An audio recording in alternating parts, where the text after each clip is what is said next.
Hey guys, this is Coach Derek, co-host of the Soapboxing Podcast. Man, ever since I found this Anchor app, I tell you, podcasting has become a lot simpler and a lot easier to do. They distribute the podcast over several platforms, and you have to do no work. I tell you, man, if you're interested in doing podcasting, you need to download the Anchor app. That's ANCHOR.FM. You can get started today with the Anchor app and do whatever your heart desires.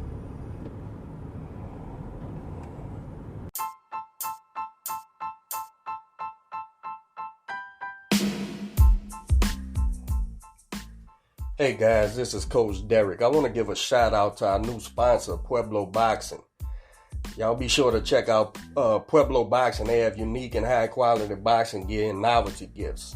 You can find the gear at soloboxing.com. That's SOLO boxing.com. Check it out, man. They do quality work.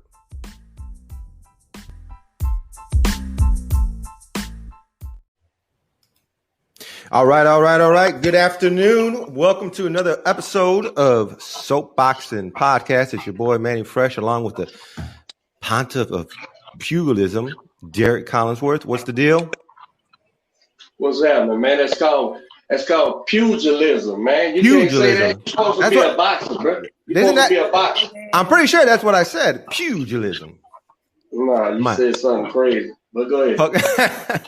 And then we have ISAMARY AQUINO as our guest. Let's go ahead and get this started. I'm going to go start with our intro. Oh, this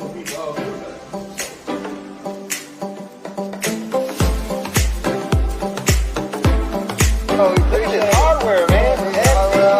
S-C-A-A-D-O. Got the Latin American camera. They got some trainers say, and some fighters say, well, I don't watch videos of the guy fighting. I let the coach watch it. Wait, man. Guys, one thing we know for sure about Wilder, he hit you clean.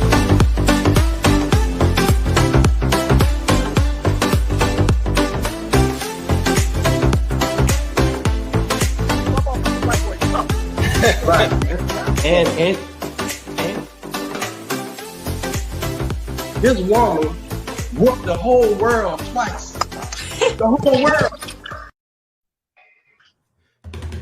It still gets me pumped up after every show. What's going on, man? What's the dang deal? D, how was your week? Long, man, long. I had car problems. I had personal problems. I got business problems. I got problems. Nah. You sound like a country song. I remember everybody walked into the gym the other day, told me he was having all kinds of problems. I said, man, that'd make a good country song right there. Yeah, that shit was depressing. Well, let's go ahead and welcome our guests for the afternoon. We're excited to have you on and talk about your boxing career and how it all started. ISAMARY AQUINO. First of all, congratulations on your pro debut earlier this year, at the end of the month of January. 1-0. How does it feel? Yeah, thank you. It feels great, to finally get started. It's been a long time coming, so I'm just ready for the next one. Nice. Do we have any word on the next one yet, or you just still? No, that's actually why I'm back in the gym today. My next fight date's on March 6th. Oh man, so you trying to stay busy, huh? Yeah, back to back. That's what's up. Y'all gonna leave the country again, or it's gonna be in the States? No, we're gonna leave again to Costa Rica. Mm-hmm. Nice. So why don't you tell us about that? How was that traveling to Costa Rica? How they treat you? How was it with the pandemic? What was going on out there? No, it was great, real welcoming. But obviously with the pandemic, there were restrictions, and they had their curfew at 9 p.m. where everything closed down. But it was overall it's real beautiful over there, and everybody was real welcoming. Were you nervous at all with the traveling, with the pro debut? How did you calm all those nerves? What were you telling yourself? The crazy thing is, I was kind of calm, the whole way there to, the weigh-in. The weigh-in is when it kind of hit me that I was like, oh, I'm here for real. This not vacation. Like, I'm in a fight. And like the fight day, like when I was getting my hands wrapped, like that's when the nerves started to kick in more. I was like, oh man, like I'm really about to get in there. But you know, all that kind of goes away. Like I won't say at the bell, because at the bell I'm still kind of nervous. But after that first punch that I get hit, I'm like, yeah. Like it's over. It's over. It's real now. That's what's up. How did I'm trying to see here. Did it go the distance on that bout? Yeah, it went Let's all see. 4 rounds. Nice. What did you take away from that fight? Good. I felt like I'm really adjusting into the pro style more because, you know, I just came from all these years in the amateurs. And it was real good for me to go all 4 rounds because I'm getting adjusted to it. That amateur career is very impressive, man. You started boxing in 2005? Yeah. And man, I'm just looking at all these accomplishments. 2014 national champions, first place. 2015 junior Olympic national championship. 2016, same thing. 2017 youth open, first place. 2018 elite national champion, third place. 2019 Eastern elite qualifier, second place. I mean, what am I missing here? 2018 youth continental championship, first place. So you've been pretty busy, huh? Yeah, and doing your dang thing. 2 world medals, Olympic trials, all that, you know, all that's prepared me for what I'm about to do now. That's what's up. Now I'm looking here. As you can see, Fresh is the talent of the podcast. I'm just the eye candy. Yeah, I knew you had an extensive amateur career, and it was impressive. That what was the first? Not to cut you off, Fresh, but I wanted to get a real quick. With all your amateur experience, it's still when you step into that pro game, no headgear on, them little bitty gloves. Them nerves were still there, wasn't they? Yeah, it was. Like, no headgear. It was funny because, like, my parents were watching the fight, and after the first round, I started doing like this, like, trying to, like, adjust my headgear, but I didn't have no headgear on.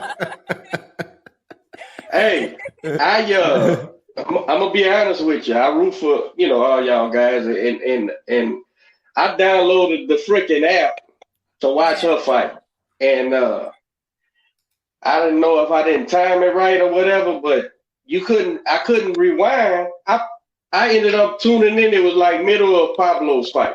So I missed the whole damn show, man. And so I figured, well, since I downloaded the thing, I'll be able to go back and play it. But I don't know if I can't read the directions because they was in Spanish and that, but I ain't see that option.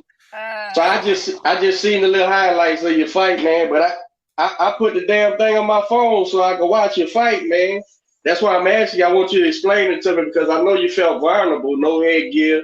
You know, it's the real deal. You know, you get that brain shook out there, man. And no matter how much experience, I think, you know, you still gotta gain professional experience, right or wrong. Yeah. What you think? Definitely true, yeah. Because, you know, you got to get used to, like, not relying, like, on the headgear, not relying on the bigger gloves. You got to move your head a little bit more. You can't just eat whatever you want. Mm-hmm. I say I put them pro gloves on there. I remember when. But you know what's really different? Like, everybody talks about, like, getting hit with the gloves. It's punching with the gloves. That's a whole different feeling. Like, you could feel, like, the impact, really, of your punches. And if you're almost about to hurt your hand, like, it's crazy, yeah. Well, that's why I tell people it's so funny when you listen to different people who outside of the business, and they say, "Oh man, they got them gloves on it." Listen, man, an 8-ounce, even a 10-ounce fight glove, it's created it helps protect your hand, not the other guy. It's not no pillow on your hand. It's supposed to be, you know, put some what would I say? To brace your hand so you can hit harder. Yeah. It's not like it's a big pillow on your hand at all. And so when you put them gloves on, I imagine you was looking at them going, this ain't shit. This ain't nothing on my hands.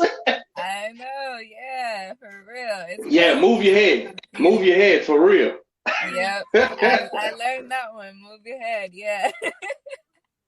That's why my strategy. I try to explain to you. I'm trying to break my opponent's hand with my head, but Yeah.